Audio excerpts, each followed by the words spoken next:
से भी हम सुनेंगे, लेकिन जो साहब कहे हैं वही किए। साहब कहे हैं कि शिव को अपना गुरु मानकर, उनका शिष्य बनकर 3 सूत्र कीजिए।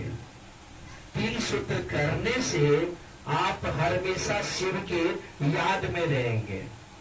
3 सूत्र नहीं कीजिएगा। और यहाँ तो कुछ मंत्र तो नहीं दिए कि बैठिए और मंत्र करते रहिए। कहे साहब 3 सूत्र कीजिए, अपने गुरु से दया मांगिए कि महादेव आप मेरे गुरु है, मैं आपका शिष्य या तो शिष्य हूं, हम पर दया कर दीजिए। याद में दया में आप याद किए, दया मांग लिए। दूसरा में जो आप समझे हैं, जो अभी तक के लिए शिष्य नहीं बने हैं, ये संदेश, ये प्रसाद स्वरूप, ये 3 सूत्र जिस घर, जिस आंगन तक ले, जिस गांव तक ले नहीं पहुंचा, वहां हम सभी गुरु भाई गुरु बहना का फर्ज है, धर्म है कि वहां तक ले पहुंचाने का प्रयास करें। और तीसरा में अपने गुरु को प्रणाम। यही 3 सूत्र साहब कहे करते रहे। और यही 3 सूत्र करते करते सच में आपको बुझाने लगेगा, लगने लगेगा सच में महादेव दया करते हैं।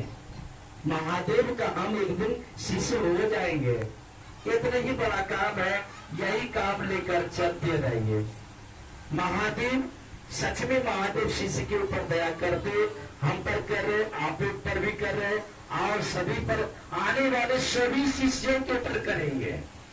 जो अभी है, जो आने वाले हैं, जो आएंगे, सबके वो महादेव गुरु बनेंगे, सबको उनका शिष्य बनेंगे। बस हम सभी गुरु भाई गुरु बहना पुराना है तो कोशिश करना चाहिए ये 3 सूत्र को आगे बढ़ाते जाए, क्योंकि हम लोग साहब के सानिध्य में रहे हैं, साहब का दर्शन किए हैं, साहब का चर्चा, साहब का हर कार्यक्रम में जाकर चर्चा सुने हैं, समझे हैं। तो अब हम लोग सुने हैं तो दूसरे को सुनाना कि नहीं सुनाना।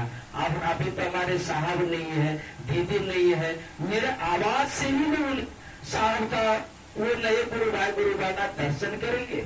मेरी चर्चा से, मेरे भजन से, मेरी बातों से साहब सभी कोई आपकी चर्चा के माध्यम से उनका दर्शन करेंगे। तो हम लोग पुराने गुरु भाई गुरु बहना है तो कोशिश करना चाहिए ये 3 सूत्र जहां तक नहीं पहुंचा वहां पहुंचाने का। और कोई ज्यादा काम नहीं, बस यही 3 सूत्र है जो कि आपको शिष्य बना सकता है, शिव आपके गुरु बन सकते हैं। ठीक है, सारे गुरु भाई गुरु बहना अब जाने वाले हैं अपने अपने घर। चलिए मैं